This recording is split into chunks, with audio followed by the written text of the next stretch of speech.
Membership Associate for today. Today we have a guest speaker, Karen Orsi. She will be talking about the Radiance of music, where she will share her experiences as a musician and instructor, and along with reflections on the joy and meaning that music brings to life.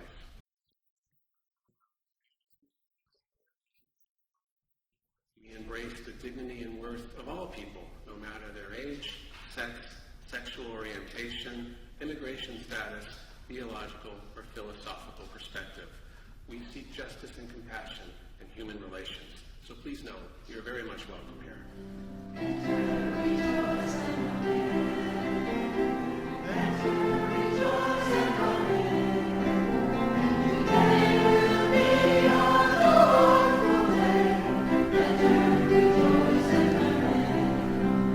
And now we'll have Karen Orsi with our opening words. This is from the Beatles, The Two of Us. We're on our way home. We're on our way home. You and I have memories longer than the road that stretches out ahead.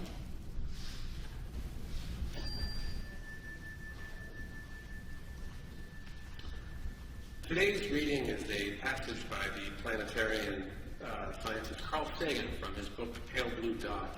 In this passage, he's talking about the Voyager spacecraft that were launched by the United States in the 1970s, sent off to explore the planets of our solar system and beyond.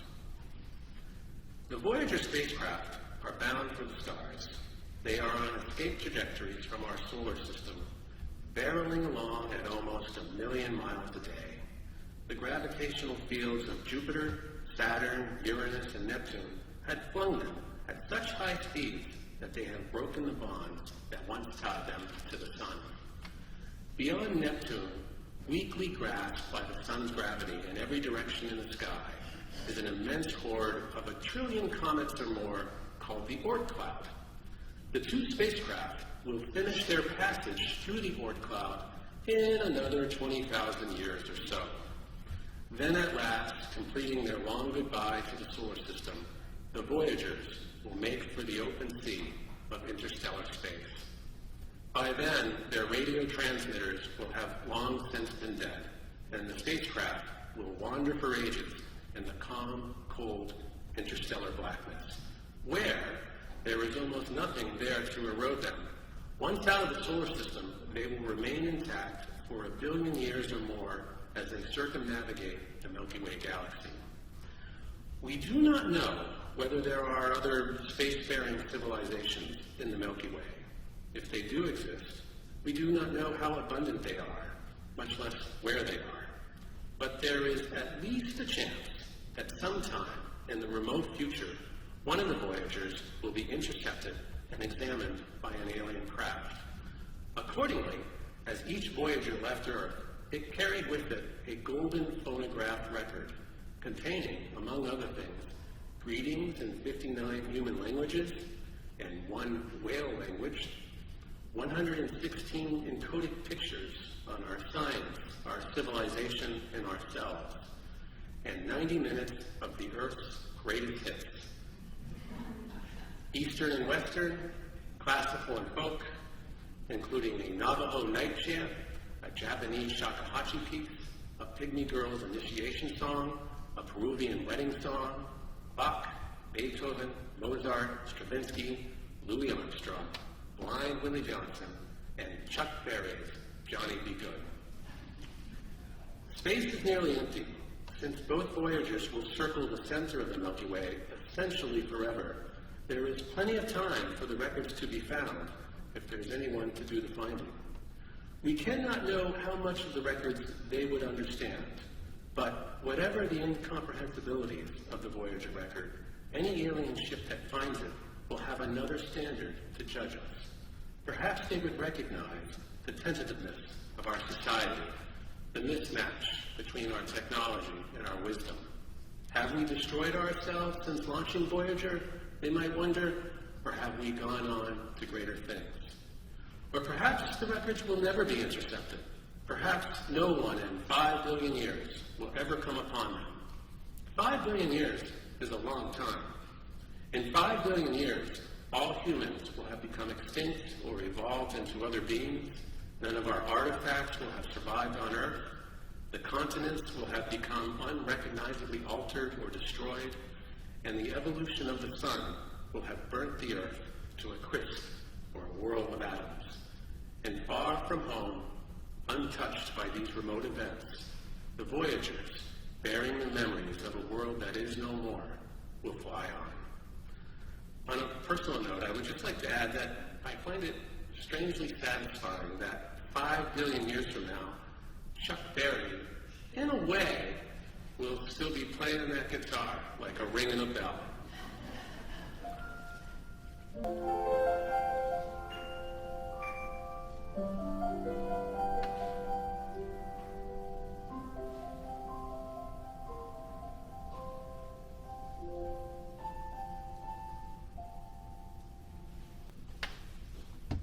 Good morning, everyone. My name is Karen Orsi, and I am honored to be here. When Jeff asked me, would you be interested in talking about music on a Sunday morning at Channing, I was like, absolutely. I am so happy to do this. I love music. I think about it all the time. Then something funny happened. As I'm trying to write my 10 to 15 minutes, there was so much to write about. I realized that music has been in my life for over 20,000 days. And I had to kind of think about that and then reel it in a little. Like, I know there's so much that you could talk about every day, from growing up in the Catholic Church and hearing the hymns. And, when I was younger, I'd be hearing these hymns, but I'd be thinking about whether I was going to have eggs or pancakes for breakfast. I wasn't thinking about the music. And then something would happen. Once in a while, a hymn would play, and the goosebumps would come, and there would be some connection that I didn't even understand. And this has gone on pretty much every day for most of my life. But one thing I was able to find, a common thread, is when Jeff shared with me that there would be some Beatles songs involved. And that's where it brought this all back for me. And I will tell you why. So I grew up in a very musical household. I'm the youngest of 6. And my parents, all of us in a 3-bedroom ranch house, and each of us listening to very different music. And my dad loved Vivaldi, my mom loved Barbra Streisand, my brother loved country music, my other brother loved Rush and prog rock, my sister loved New Wave and Jackson 5, and my oldest sister was an opera singer. So I grew up hearing her singing Night of the Queen's aria and just all sorts of amazing music. And so as I'm growing up, I finally got my own turntable, and I couldn't believe it. I'm like, all right, and then I got some albums. And one of those albums was the Beatles live at the Hollywood Bowl. Something changed in me when I put that album on. My parents would be walking by, and I would be doing this. I'd be playing air guitar and going, woo, and my parents looked at that and they said, you know what? I think we better get her a real guitar. This is maybe a little bit pathetic, the air guitar. So on Christmas, I was 13 years old, I got my first acoustic guitar. And I was absolutely thrilled. I couldn't believe it. I could finally be a Beatle. But then something else happened. I picked the guitar up, and oh boy, this is going to be a lot of work. It's not just standing in front of the mirror and pretending you're a Beatle. There was a lot to learn. So one of the things that I had was a chord book, and I had my albums. So from the age of 13 to 18, I was a self-taught musician. I wouldn't call myself a musician for those first few years. I was maybe picking up a few notes and a chord. but it was really fulfilling nonetheless, and I felt like I was kind of part of everything with the music that I loved. So I had my guitar, and now it was time to learn how to play it. Back then, and many of you may be of my age as well, where we didn't have internet, right? So a lot of times now, you'll see people learning by using YouTube or tab apps. I have a lot of students that use those, and it's wonderful, but I had none of that. So what I had to do was listen to the album, put a little piece on, put it back, play it again, try to play it, put it back, and I still have the albums and all of the scratches to prove it. Just terrible sounding albums now from doing that, where of course it's a lot easier now for anyone trying to learn guitar. But another wonderful thing happened. Once I turned 18 and I went to college, I finally had access to some music instructors. And I went to Rhode Island College, and I took classical guitar and music theory, and it was absolutely amazing to finally be able to name what I was doing. And I'm going to grab my guitar and do a little demonstration over here for you. This is one of my, can you hear me okay? This is one of my acoustic guitars. And her name is Martina Navratilova. She is a Martin guitar, and my student asked me, does she have a name? So I decided that would be appropriate since I love guitar and tennis. And that's something, if any of you are musicians and have guitars, you may, or even if it's cars or anything that you have a passion about, you may find yourself naming what you have because it's just becomes such a part of you. So this is Martina, and I'm going to show you the first chord I ever learned on the guitar, and you all can play this chord immediately, I promise you. Here we go. Believe it or not, that is a chord. That is known as the E minor 11. And when I've taught over the years, I've taught rock camps and at after-school programs. And you have students who are like, I'm never going to be able to play the guitar. I'm like, go ahead and do that. I'm like, you are now playing the guitar. So it gives hope, and then it also gives you a way into the guitar. But my first chord, when I had my guitar for Christmas, I had my chord book.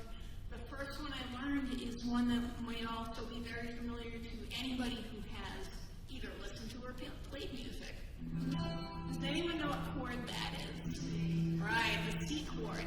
And in music, there's a reason that the C chord is often one of the first ones, and in the C scale, because there aren't any black keys on the piano, right? There aren't any sharps or flats, so it's easier to learn reading music and such. So I was very excited to learn that. One of my first songs was,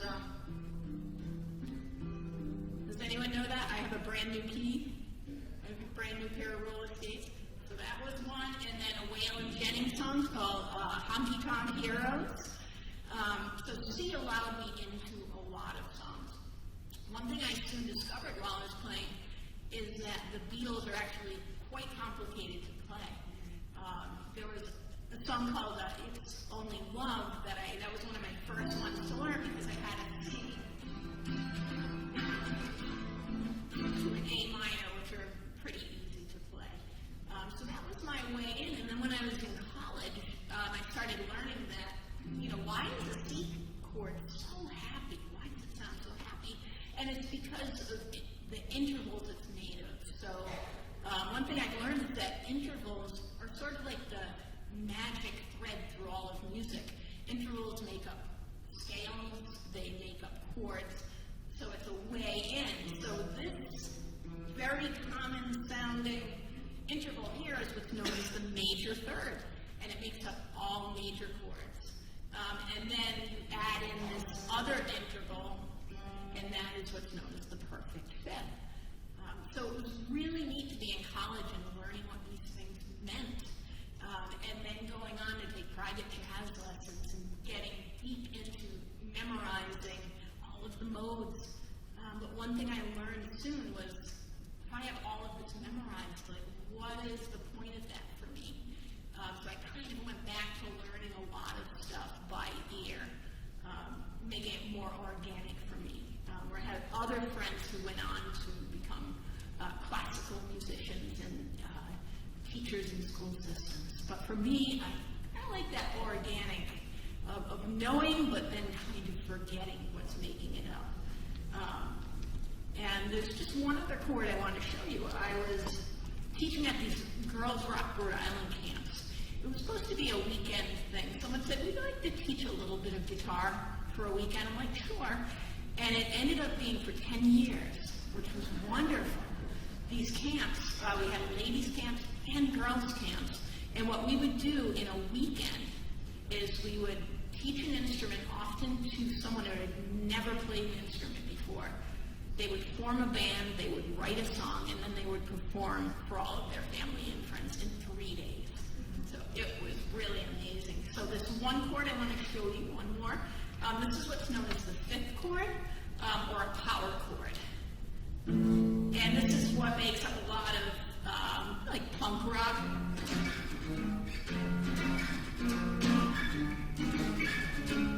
You may recognize that, a little Nirvana. But this chord is really powerful because you don't have to do a whole bar chord. If you know anything about the guitar, bar chords are one of the hardest things to play. You do like partial, and then you can move it all along the fretboard, and you have 12 chords at your disposal. So that's how we would use those. So that's just a little bit of Martina for you, and then go back and talk a little bit more about music. All right, so if you can't tell, I absolutely love music. I'm so passionate about it. Again, it's every day. It has been in my life, and I am so thankful for that. After college, it was interesting. Well, actually, in college, I was in a cover band, and I got to play with bandmates, and I started to learn about community of playing music with others. Sure, some of the bands, there might have been a couple of egos that made it difficult, but it's not unlike any time you have friends or family, and you have to try to figure out those relationships. So that in my 20s, it was just amazing. I got to go to Glasgow, Scotland as well and do some busking. And I lived there for a year, and I had my first student there, a lad from Norway. And I got to start teaching him the little bit that I knew. And something happened when I'm teaching him and I see his face, that moment of recognition, right, that we probably all get, whether it's music related or it's something we want to learn or something we finally understand. And it was just very profound to see that. And I knew I wanted to do more teaching. So then I come back to the United States. I ended up in a bunch of bands and late night clubs, smoky clubs, rock and roll, very loud. Back then, you were allowed to smoke in clubs, which was awful. So you'd be singing and then you could barely breathe. So I was very happy when that went away. But during that time, I learned a lot. And in our 20s, we're kind of like, we're going to do something with this. There were a lot of us who were like, we're going to make it. We're going to become musicians. We're going to quit our job at the sandwich shop and just make a go of it, right? And of course, it's very rare for that to happen. So we all got our regular full-time jobs. And then in my 30s, it was really amazing because I started getting into bands again. And then I met my late husband in the studio. So this was a whole other level of connection where you're making friends, but then, you also really make these profound connections. And we did a lot of recording, and we were able to share this wonderful life of music making and marriage before he passed of cancer 12 years ago. And I'm still, music, it just really brings up for me how it's with us through everything, no matter what you're going through, happy things, sad things, to have that through loss and grief. is just, it's very comforting. But then joyful things like weddings and, watching my nieces and nephews have the next or most recent generation and watching the kids grow up and seeing what they love for music. And it's wonderful. A lot of them love the Beatles. It's like, wow. The younger nieces and nephews, the students, again, it's this thread of the Beatles that it seems to come back to. So then my oldest sister, also before my husband passed when we first got married, she sang the Ave Maria at our wedding. And I can tell you that was the most spiritual and profound moment I've ever experienced with music. I think partly because I was getting married and it was my sister who I looked up to and would watch her doing opera practice in the bedroom, and then for her to be singing this pure, beautiful song at my wedding, it was just amazing. And the goosebumps are here to prove that. So this is just to say that there's so much in music for all of us, right? I'm sure each of you can remember a time where you heard a certain song and you were like, that is the song. Or you hear a new song, or even in the supermarket. You're just trying to get your groceries, and then all of a sudden, it's like, oh, yes, I feel that connection now. So it's wonderful. And I had mentioned, too, about the teaching. So the Girls Rock, teaching for them for 10 years was really amazing on a different level, because there were so many different students from different backgrounds. There were a lot of disadvantaged youth who never had access to an instrument. A lot of times in the school systems, they don't have music. They don't have the money to provide instruments. So we were able to do that and to see how much that meant to them was absolutely amazing. So that was a lot of my 40s and 30s we've been talking about. We'll get into the more spiritual side, even though this has been spiritual. My 50s. This is where it really brought a profound appreciation for me for music. While I was still playing in bands, something happened. So when you're playing in bands, a lot of times you're setting up gear and it's really loud and you're playing pedals and you get home and your ears are ringing. I discovered in my 50s that I really love the acoustic guitar. I think I'm going to go back to that for a while. So I ended up playing a lot of acoustic, very simple, going back to just wood and metal and the vibrations of the wood to make sound. It was wonderful. And during this time I had a lot of losses. My husband passed. Lost 3 of my brothers, and then earlier on, my parents had passed. And as I'm sure all of you, I wish none of you have experienced loss, but I'm sure we all have. And there was one song during this time that got me through in a most amazing way, and that was "Across the Universe" by the Beatles. There was just something to the lyrics of that and the music, where there was a hopefulness to it. Also a feeling, making sure that you feel the loss, but that you also recognize just the light that is around all of us. And then, so that was my 50s, and now we're on to my 60s. So I turned 60 in December. I'm very excited about it. I know maybe a lot of people aren't happy to turn 60.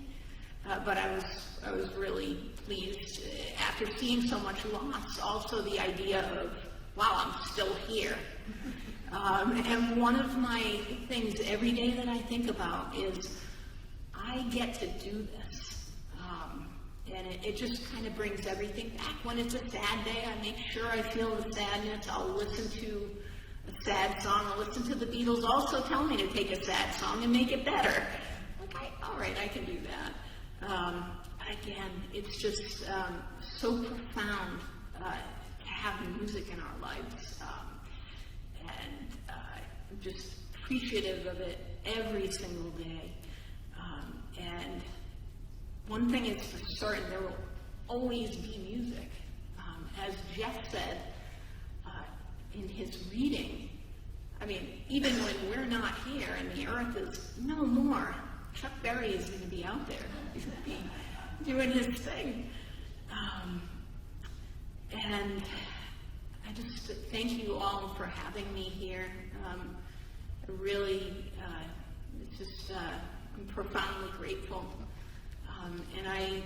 One thing about music too is even if there's no music playing, right?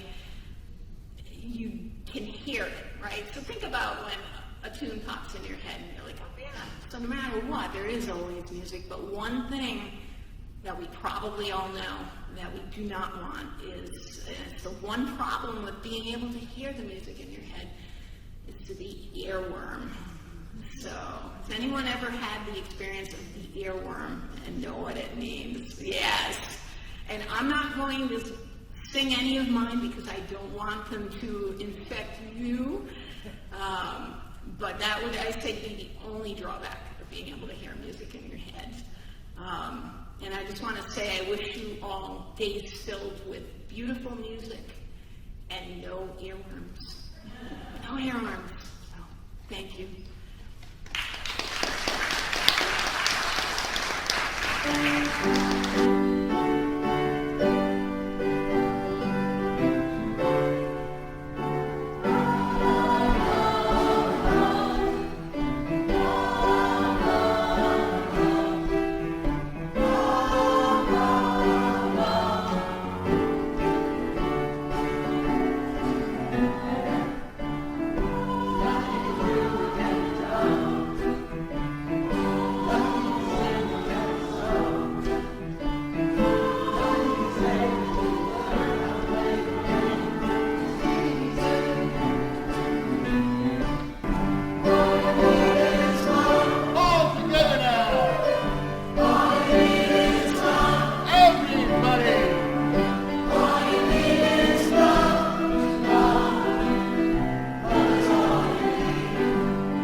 Music has a way of echoing the deepest parts of our hearts. And so as we do every Sunday, we will now invite you to come forward and light a personal candle for a joy or a sorrow or a silent hope. Whether your heart holds a bright melody or a somber note today, every light adds to the harmony of this community. We will begin now.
From the Beatles across the universe.